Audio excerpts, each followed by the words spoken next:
바로 앞에서 바울은 옳지 못한 신앙을 지적하기에 앞서 자신의 신앙이 완성이기보다는 지금의 시점에서 위에서 주신 표대를 향해서 부단히 달려가노라고 증거한 바 있습니다. 지금도 그렇지만 당시에도 이방 종교들은 경지가 깊다고 하는 사람일수록 대개의 경우 부도덕한 내용들이 있었고, 이런 영향들이 유대인보다는 이방인이 많았던 빌립보 교회에 덜 영향을 끼치고 있었던 것으로 그렇게 여겨집니다. 각 사람들은 자기 나름대로의 가치로 생각하는 것이 다르지요.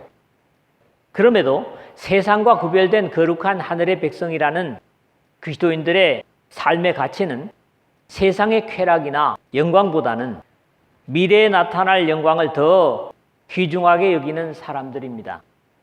앞에서 바울 자신의 부단한 영성의 도전이 바로 하늘의 백성이요 일꾼이기 때문이라는 사실을 전제로 하고, 같은 하늘의 가치를 추구하는 사람이라면 당연히 그러한 영적 투쟁을 하는 자신과 같은 신앙의 자세가 되어야 하지 않느냐 하는 이유로 자신을 본받으라는 권면도 주고 있습니다.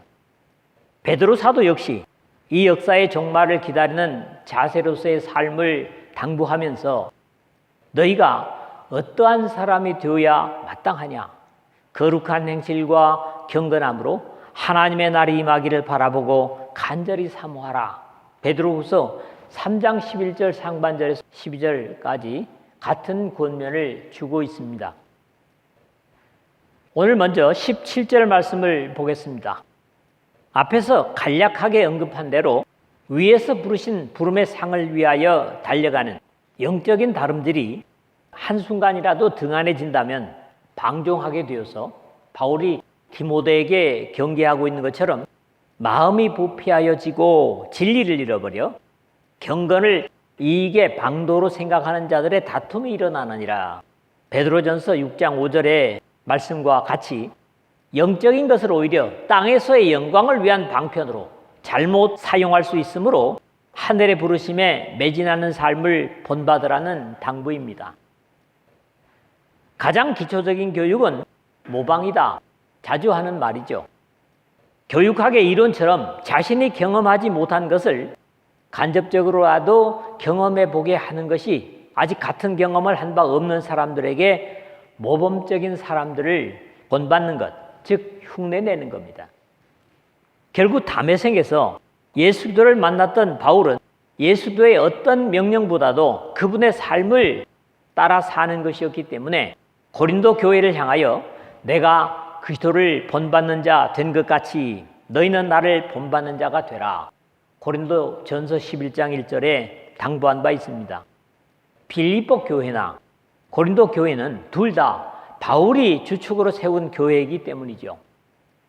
빌립보 교회는 자신의 고통을 통해서 온전해졌고, 고린도 교회는 어떤 대가도 없이 자신이 먹을 것을 벌면서 헌신으로 세운 교회이기 때문에 나를 본받으라는 당부가 어렵거나 결코 지나치지 않는 권고입니다.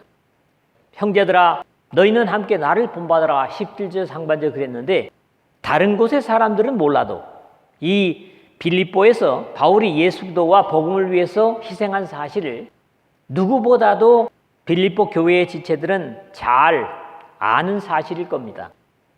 귀신 들린 여종을 고쳐주고 억울한 채찍질을 당함이나 피투성이가 되도록 채찍에 맞고도 감옥에서 처신한 신라와의 함께 당한 일들은 그것을 직접 보고 전해준 간수가 빌립보 교회의 일원이기 때문에 너무나 분명히 알고 있는 사실일 것입니다.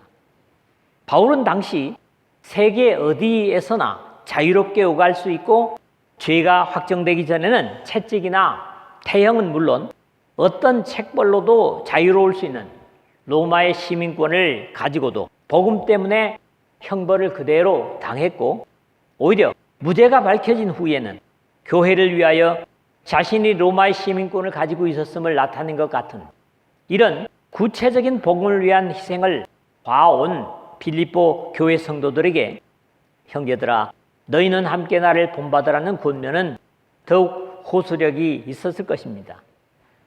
결국 바울과 실라의 그러한 희생과 헌신이 십자가를 지심으로 만인을 구원하신 예수 그리스도의 구속과 함께 빌립보 교회 성도들에게는 너무나 분명한 사실이었고, 마치 야고보가 증거하는 것처럼 보라, 인내하는 자를 우리가 복되다 하나니 너희가 욥의 인내를 들었고 주께서 주신 결말을 보았거니와 주는 가장 자비하시고 긍휼히 여기시는 이시니라.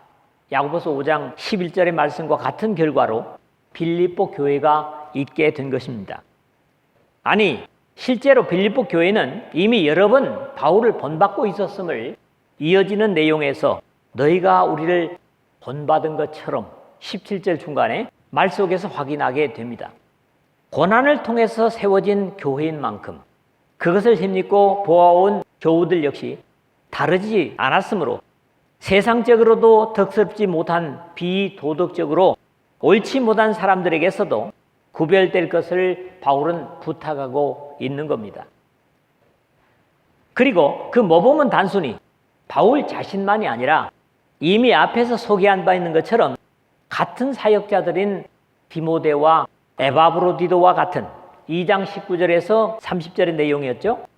사람들을 마음에 두고 그와 같이 행하는 자들을 눈여겨보라. 17절 하반절에 증거하고 있습니다. 바울은 빌립보 교우들에게 좀 더 가까움과 친밀감을 나타내는 형제들아 라는 명칭과 함께 눈여겨보라고 호소를 하고 있습니다. 이게 눈여겨본다고 하는 것이 본래 스코페오, 지난주에는 스코포스라는 말을 공부를 했었죠.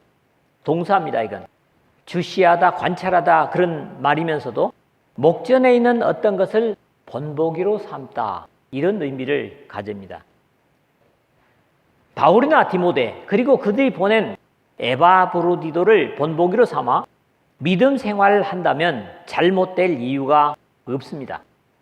언제나 덕스럽고 은혜로운 사람을 본보기로 신앙하는 것은 어쩌면 당연한 믿음의 자세입니다. 우리 교회가 설립자이시고 자신의 모든 것을 투자하시고 성도들을 섬긴 김관평 전도자님을 본삼는다면 절대로 게으르거나 무사한 일하지 않을 것이다. 저는 그렇게 믿습니다. 무릎을 꿇는 기도 생활로 말년에 김관평 전도자님은 무릎이 많이 안 좋으셨습니다. 그 불편함을 제가 옆에서 봤습니다. 이 무릎 꿇는 사람, 하나님을 의지하는 사람이죠. 하나님은 요한 사도를 통해서도 이를 당부하신 바 있습니다.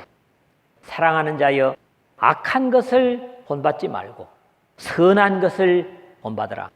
선을 행하는 자는 하나님께 속하고 악을 행하는 자는 하나님을 배웁지 못하느니라. 요한 3서 11절에 그렇게 당부하고 있습니다. 언제나 신앙은 복음에 헌신하는 사람들을 본받고 또 다음으로는 나 자신이 그런 본보기가 되는 것입니다. 여러분들도 훌륭한 김관평 전도자님이나 이런 분들을 본받고 또 여러분들이 다른 신앙인들의 본보기가 되어주시기를 주님의 이름으로 부탁을 드립니다. 두 번째로는 18절, 19절입니다. 안타까운 그런 내용입니다. 십자가의 원수를 행하는 사람들을 기록하고 있거든요. 앞에서 본받아야 할 사람들과는 전혀 다르게 지적하려고 하는 구체적인 내용을 가지고 안타까워할 뿐만 아니라 그렇게 계속할 경우에는 멸망과 부끄러움을 당할 수밖에 없음을 경계하면서 그러한 십자가의 원수에서 돌아설 것을 권면하고 있습니다. 내가 여러 번 너희에게 말하였거니와 이제도 눈물을 흘리며 말하노니 8절 상반절에 그랬습니다. 바울은 대단한 결단과 용기 그리고 담대한 사람이면서도 구약의 예레미야와 같은 눈물의 사도였습니다. 밀레도에서 에베소 교회 장로들을 불러놓고 하는 고백이 그러므로 여러분이 일깨어 내가 3년이나 밤낮 쉬지 않고 눈물로 각 사람을 훈계하던 것을 기억하라. 사도행전 20장 31절에 당부하고 있습니다. 건전치 못한 신앙에 빠지는 것은 순간으로 가능합니다. 깨어있지 못하면 아무리 바른 믿음을 가르쳐 놨을지라도 옳지 못한 것을 따라가는 것은 너무나 짧은 순간에 가능하다는 겁니다. 바울은 에베소 교회를 3년 동안이나 밤낮으로 쉬지 않은 눈물로 호소하고 증거했다. 그렇게 말합니다. 자신이 세운 고린도 교회가 부도덕하고 옳지 못한 신앙을 하는 것에 대해 호소의 편지를 쓸 때도 내가 마음에 큰 눌림과 걱정이 있어 많은 눈물로 너희에게 썼노니 고린도후서 2장 4절에 고백하고 있는 것을 듣습니다. 믿음 안에서 진실한 눈물이야말로 겸손과 진실은 물론 여린 심성을 그대로 드러내는 겁니다. 그러나 어찌 보면 믿음 안에서 거짓된 눈물은 어떤 것보다도 사악한 겁니다. 이런 큰 차이가 있겠죠? 애통하는 자는 복이 있나니 그들이 위로를 받을 것이며 주님께서도 마태복음 5장 4절에서 말씀하셨죠. 바울은 빌립보 교회를 향하여도 내가 여러 번 너희에게 말하였거니와 이제도 눈물을 흘리며 말하노니 18절 상반절에 간절한 호소를 했는데 이제도 눈물을 흘리며 말하는 것이라는 표현으로 볼 때 과거에도 눈물로 호소한 바 있었음을 자연스럽게 이해할 수 있습니다. 눈물을 흘리며 호소한 이유는 여러 사람들이 그리스도의 십자가의 원수로 행하느니라 18절 하반절에 하는 이유였습니다. 여기서 중요한 것은 행하다라는 말입니다. 페리파테오, 돌아다니다, 걷다, 두루다니다 그런 단편적인 의미가 있는가 하면 이 단어는 생활 방식을 뜻하는 용어로서 깊은 의미를 가지고 있다. 무엇이 인간의 존재와 행위를 지배하느냐에 따라 생활 방식과 특성과 형태가 달라진다는 사전적인 경계를 우리가 가질 필요가 있습니다. 빌립보 교회 속에 여러 사람들, 즉 상당수의 사람들이 십자가의 은혜에 합당한 삶이 되지 못하고 오히려 십자가의 원수로 행하고 있다는 탄식입니다. 본래 하나님과 원수였던 우리를 십자가의 희생을 통해서 화해시켜 놓으셨는데 다시 원수로 돌아갔다고 하는 것은 비극적이면서 배은망덕한 행위입니다.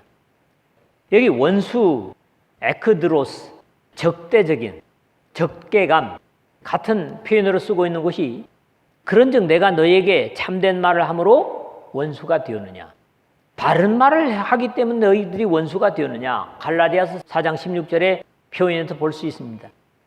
진실로 통하지 못하는 것이야말로 가장 비극입니다. 진실로 통할 수 있다면 거기는 그래도 복된 것입니다. 그리스도인이란 자신이 그리스도와 함께 십자가에 죽고 갈라디아서 2장 20절에 바울이 고백하는 것처럼 이제 자신이 그리스도와 같이 자신의 십자가를 지고 자신을 하나님의 자녀로 회복시켜 주신 예수 그리스도를 따르는 그것이 바로 그리스도인의 삶입니다. 물론 여기서 바울이 이런 표현을 하는 것은 부도덕한 삶을 살고 있는 사람들을 대상으로 할 때 다시 주님을 십자가에 못 박는 것과 같다는 히브리서의 표현을 생각하게 합니다. 하나님의 선한 말씀과 내세의 능력을 맛보고도 타락한 자들은 다시 새롭게 하여 회개케 할 수 없나니 이는 그들이 하나님의 아들을 다시 십자가에 못 박아 드러내놓고 욕되게 함이라. 히브리서 6장 5절 6절입니다.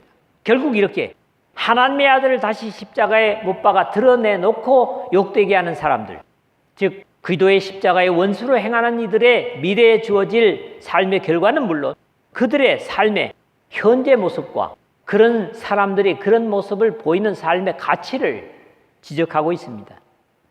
19절이죠. 그들의 마침은 멸망이요 그들의 신은 배요 그 영광은 그들의 부끄러움에 있고 땅의 일을 생각하는 자라. 이 말씀은 저들의 미래에서부터 현재의 삶의 이유를 분석하는 바울의 안타까움으로 4가지로 주로 표현되고 있습니다. 그들의 마침은 멸망이요. 이것은 범죄하여 하나님과 원수되어 있는 일반적인 사람들의 삶의 결과를 자연스럽게 말하는 것이지 신앙의 사람에게 맞는 결과가 아닙니다. 또 현재보다도 결과를 먼저 말하고 있는 것도 우리가 마음을 써야 할 내용입니다. 바울은 이런 내용을 거짓 일꾼들의 결과로 언급하고 있죠. 고린도후서 11장 15절에 보면 그러므로 사탄의 일꾼들도 자기를 의의 일꾼으로 가장하는 것이 또한 대단한 일이 아니라 그래 놓고 뭐라 합니까? 그들의 마지막은 그 행위대로 되리라. 죄인의 구원이 십자가의 희생의 은혜를 가르치는 예수도의 이름이라면 천하 인간의 다른 이름으로서는 구원을 얻을 수 없나니 하는 사도행전 4장 12절의 말씀이죠. 그 십자가의 원수는 당연히 멸망뿐입니다. 그들의 신은 배요 그랬는데 여기 물론 신이라고 쓰여진 것이 같은 데오스입니다. 그러나 사람의 한계를 넘어서는 능력의 존재나 사람들이 위하여 섬기는 존재, 사람에게도 이런 표현을 쓰고 있는 것들을 보는데 사도행전 12장 22절 그리고 28장 6절, 고린도전서 8장 4절, 갈라디아서 4장 8절, 데살로니가 후서 2장 4절 같은 데입니다. 이 우주를 창조하시고 죄진 인류를 위해 독생자 예수 그리스도를 보내주신 야훼 하나님이 아닌 막연히 위하는 절대적인 존재로 생각하는 대상을 말하는 겁니다. 하나님을 모르는 사람들도 그런 대상을 다 가지고 있음을 봅니다. 그리고 그들의 신은 배요 그랬다고요. 바로 이 배입니다. 코일리아 그런 히라보인데 본래의 의미에서 속이 텅 빈, 그러니까 굶주려 있는 상태를 얘기하는 거예요. 그리고 위, 그 다음에 목구멍, 이런 의미를 코일리아라고 합니다. 전체적인으로 의미하는 것이 육신의 욕망을 의미하는 것으로 이해할 수 있는데 그들의 목구멍은 열린 무덤이요. 로마서 3장 13절의 표현과 이 같은 자들은 우리 주 그리스도를 섬기지 아니하고 다만 자기들의 배만 섬기나니. 역시 로마서 16장 18절에 같은 표현을 볼 수 있습니다. 그 영광은 그들의 부끄러움에 있고, 그런데 여기 부끄러움이라고 하는 게 뭐냐? 아이스퀴네라는 히라보는 벌거벗은, 수치, 창피 뭐 이런 겁니다. 하나님을 모르는 세상 사람들은 하나님 앞에서는 부끄러워해야 할 일들을 오히려 과장까지 해가며 자랑하는 것을 볼 수 있습니다. 우리 죄의 수치를 가려주시고 영광의 보좌를 버리고 이 땅에 내려오셔서 친히 십자가에 온갖 우리가 당해야 될 사람의 수치를 다 당하심으로 우리에게 의의 옷을 입혀주신 예수 그리스도의 희생에 역행하는 그런 모습이죠. 땅의 일을 생각하는 자라 그랬습니다. 다음 제목에서 생각할 하늘의 구원의 일과는 반대되는 일시적이고 멸망할 수밖에 없는 본능적이고 본질적인 것들에 더 관심과 가치를 두는 역신앙적인 자세입니다. 이것이 세상 일반 사람들을 말하는 것이라면 문제가 되지 않겠지만 지금 그리스도의 몸된 교회의 일원이라는 사람들 속에 일이라는데 심각성이 있습니다. 한마디로 표현하면 세속화된 겉모양만 교회인 것을 보는 겁니다. 거룩한 그리스도의 신부된 영성을 잃어버린 부도덕한 교회는 지금 현재도 우리가 많이 보고 있습니다. 세상보다도 더 간교하고 수치스럽고 그런 모습으로 하나님의 영광을 가리고 예수 그리스도의 희생의 수고를 원수로 행하고 있는지 우리가 다른 교회나 사람들이 아니라 우리 각자와 우리 교회를 살피고 반드시 회개해야 될 부분인 겁니다. 세 번째 마지막으로는 20절에서 21절입니다. 다시 기쁨과 감사의 내용이죠. 하늘에 합당한 사람들을 마지막으로 다루고 있습니다. 하늘에 속한 사람들의 모습과 기대, 그리고 그들에게 있어질 미래의 영광을 제시합니다. 땅의 가치보다는 하늘의 백성됨을 더 귀중히 여기고 미래에 가져올 영광을 기다리는 사람들이라야 그러한 믿음의 사람들은 영광스러운 부활을 입으신 그리스도의 영광에 이르도록 변화시켜 주실 것이라는 약속이지요. 그러나 우리의 시민권은 하늘에 있는지라 거기로부터 구원하는 자 곧 예수 그리스도를 기다리노니. 그게 20절이죠. 앞에서 경계된 삶의 모습과는 다르게 세상에서 구별된 하늘의 목표를 두고 영원한 영광을 바라며 사는 성도의 모습을 말하고 있습니다. 그러나 우리의 시민권은 하늘에 있는지라. 바로 앞에서 거론한 땅의 가치를 두고 오로지 육신의 욕구를 채우기 위해 모든 것을 다 동원하는 부도덕한 사람들과 가치가 완전히 다름을 나타내기 위해서 그러나로 새로운 방향을 제시하는 것을 봅니다. 우리는 골로새서 3장 1절에서 2절에 보니까 너희는 하늘에 속했다고 하는 그런 내용들 역시 같은 옥중서선에서 보게 됩니다. 우리의 시민권은 하늘에 있는지라. 이것은 적어도 가치나 목표를 완전히 하늘에 두고 돌아갈 날을 기다리는 나그네로 길지 않은 때를 지나가는 이 땅의 삶을 전제로 하는 고백입니다. 사랑하는 자들아, 거류민과 나그네 같은 너희를 군하노니 영혼을 거슬러 싸우는 육체의 정욕을 제어하라. 베드로전서 2장 11절에 베드로 사도의 권면을 실감하며 사는 사람들이죠. 하늘에서 발행한 여권을 가지고 이 땅의 비자를 받아서 이 땅에 머물면서 그 비자가 마감될 때 오직 돌아가 찾게 될 영광과 지위를 기대하면서 임시로 머물 이 세상에 우리의 왕 대신 예수 그리스도와 하나님 아버지 위엄에 손상이 가지 않도록 처신하는 것이 성도의 삶입니다. 거기로부터 구원하는 자, 곧 주 예수 그리스도를 기다리노니 20절 하반절인데 어찌 보면 이 표현은 잠시 머물 거쳐가는 나라에 위기가 발생해서 본국의 구원을 기다리는 모습을 상상하게 합니다. 이 지상에서도 보다 정의로 다스려지는 나라들은 타국에 나가 있는 자국민의 안전과 구원을 위해 최선을 다함을 볼 수 있습니다. 사랑과 공의로 다스려지는 하나님의 나라는 이와 비교될 수 없는 사랑과 공의로 다스려지는 하나님의 의의 통치가 실현되기 때문에 천국의 백성들은 어떤 경우에도 절망과 위기의 상황에 자신의 백성을 버려두지 않으시고 구원하실 것이기 때문에 그 의의 통치의 권능과 능력으로부터 구원하러 이 땅에 다시 오실 예수 그리스도를 기다리는 것은 어쩌면 당연한 기대와 소망입니다. 그는 만물을 자기에게 복종하게 하실 수 있는 자의 역사로 우리의 낮은 몸을 자기 영광의 몸의 형체와 같이 변하게 하시리라. 21절인데 비록 초라한 우리 육체의 삶이지만 이제 하늘의 능력과 은혜로 그리스도의 부활의 영광의 몸으로 우리를 변화시켜 주시리라는 그런 기대입니다. 그는 만물을 자기에게 복종하게 하실 수 있는 자의 역사로 21절 첫 부분에 그랬는데 보이는 세계뿐만 아니라 보이지 않는 세계까지 만물은 다 예수 그리스도에 의해서 창조함을 받았습니다. 골로새서 1장 16절을 보니까 만물이 그에게서 창조되되 하늘과 땅에서 보이는 것들과 보이지 않는 것들과 혹은 왕권이나 주권이나 통치자들이나 권세자들이나 만물이다 그로 말미암고 그를 위하여 창조되고 그리 되어 있습니다. 이렇게 하나님으로부터 창조함을 받은 만물은 당연히 그 창조주께 복종할 수밖에 없을 겁니다. 그럼에도 재림의 때까지 아직 복종한 것을 보지 못한다는 히브리서 기자의 고백을 봅니다. 만물을 그 발 아래 복종하게 하셨느니라 하였으니 만물로 그에게 복종하게 하셨은즉 복종하지 않은 것이 하나도 없어야 하겠으나 지금은 우리가 만물이 아직 그에게 복종하고 있는 것을 보지 못하고 히브리서 2장 8절입니다.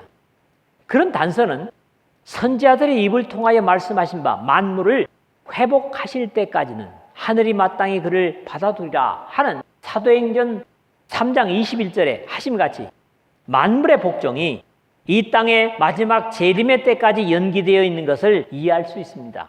이런 내용은 로마서 8장 19절에서 22절에도 자연에 대한 이야기를 하는 것들을 볼 수 있습니다. 우리의 낮은 몸을 자기 영광의 몸의 형체와 같이 변하게 하시리라 21절 하반절인데 외관상으로 보이는 모습에서는 구원받았다고 하는 하늘의 백성들이나 이 세상 사람들과 전혀 차이가 없어 보입니다. 그런 이유에서 이 세상의 육신을 가지고 사는 동안에는 구원받았다고 함에도 불구하고 죄의 도구인 육신의 영향에서 자유할 수 없는 초라한 낮은 몸입니다. 그러나 주님께서 이 역사의 마지막에 다시 오신 후에는 부활하신 예수 그리스도의 영광의 몸과 같은 영적인 몸으로 변화시켜 주시라는 약속입니다. 죽은 자의 부활도 그와 같으니 썩을 것으로 심고 썩지 아니할 것으로 다시 살며 욕된 것으로 심고 영광스러운 것으로 다시 살아나며 약한 것으로 심고 강한 것으로 다시 살아나며 육의 몸으로 심고 신령한 몸으로 다시 살아나나니 육의 몸이 있은 적도 영의 몸도 있느니라. 고린도전서 15장 42절에서 44절에 바울을 통해서 말하고 있습니다. 찬송가죠. 180장. 항상 기도하고 깨어 있어서 기쁨으로 보좌 앞에 우리 나가 서도록 그때까지 참고 기다리겠네. 나팔 불 때, 나팔 불 때. 그러므로 우리 기도인의 어렵고 힘겨운 피나는 투쟁은 우리 주님의 재림에서 끝날 것입니다. 그때까지 참으면 됩니다. 말씀을 맺겠습니다. 본받을 수 있는 실제적인 좋은 모범을 가지고 있는 것은 믿음 생활에 대단히 유리합니다. 감사할 일입니다. 그것이 신앙의 스승이든지 아니면 부모가 되었든지 같은 교회의 동료들일지라도 충분히 감사할 이유가 됩니다. 다만 중요한 것은 보고 지나친 것이 아니라 반드시 본받아서 같은 믿음으로 따라가는 것입니다. 그래야 그 영광이 자신의 것이 될 것이기 때문이죠. 마지막 혼란의 시대에는 세상이 교회에 들어와 부도덕하고 영적으로 해이해져서 하나님과 화해를 이루어 주신 예수 그리스도의 십자가의 은혜를 잊어버리고 오히려 원수로 행할 수 있다는 경계를 갖습니다. 이런 사람들은 하늘의 일, 복음의 일에는 관심을 두지 않고 사라질 땅의 일에만 관심을 두고 하나님 대신 자신의 뱃속에 좋은 것을 넣을 것을 하나님을 위하듯 하고 자신의 하고 싶은 것을 마음대로 할 수 있다는 잘못된 자유를 자랑합니다. 당연히 이런 사람들은 세상을 떠나거나 주님의 재림이 기대가 아니라 멸망이 될 수밖에 없을 겁니다. 그럼에도 하늘의 시민권을 가지고 사는 성도는 오로지 또 온전히 쇠하지 않은 영광을 가지고 다시 오실 구원의 주 예수 그리스도를 기다리는 삶을 살 것이고, 그런 사람들은 예수 그리스도께서 다시 오셔서 주님이 입으신 같은 영광을 입혀주실 것입니다. 이렇게 마지막 최종의 주인공이 되도록 구원의 주요 온전케 하시는 예수 그리스도를 바라보면서 그분을 본받고 신앙의 위인들을 본받아서 하늘의 신령한 시민으로서의 삶을 성령과 더불어 이겨내는 여러분 모두 되시기를 주의 이름으로